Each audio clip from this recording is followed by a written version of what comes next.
প্রধান উপদেষ্টা ডক্টর মোহাম্মদ ইউনূসের সভাপতিত্বে জাতীয় ঐক্যমত্য কমিশনের প্রথম সভা শনিবার বিকাল ৩টায় শুরু হওয়া এ সভায় অংশ নেয় ২৬টি রাজনৈতিক দল ও জোটের প্রায় ১০০ জন নেতা। এর মধ্য দিয়ে বাংলাদেশের দ্বিতীয় অধ্যায় শুরু হলো বলে মনে করছে অন্তর্বর্তী সরকার।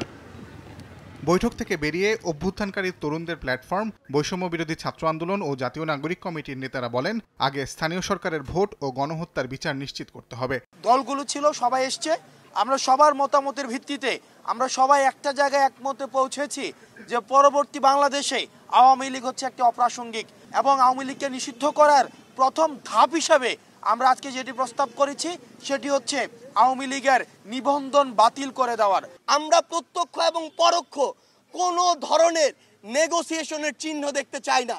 যারা দোষী, যারা খুনি, যারা খুনিদের দোষর, তারা যেই দলের যেই মতেরই হোক না কেন তাদের শাস্তি হতে হবে এবং এই বিচারিক প্রক্রিয়ায় কোনো ধরনের আমরা হস্তক্ষেপ প্রত্যাশা করি না।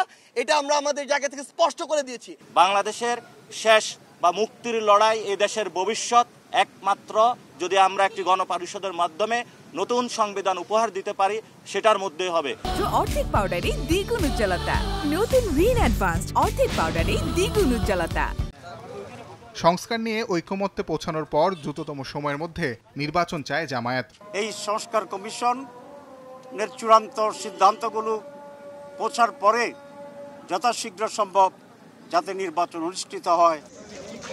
সংস্কারের বিষয়ে শিগগিরই ঐক্য তৈরি হওয়ার আশা জানিয়ে দ্রুত নির্বাচন চায় বিএনপি। প্রাথমিক আলোচনা, সেখানে বিভিন্ন রাজনৈতিক দল বিভিন্নভাবে কথা বলেছেন।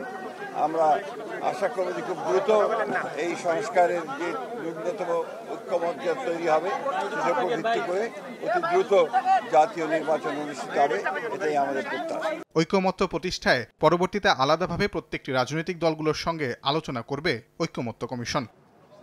তাজওয়ার মাহমিদ, সময় সংবাদ, ঢাকা।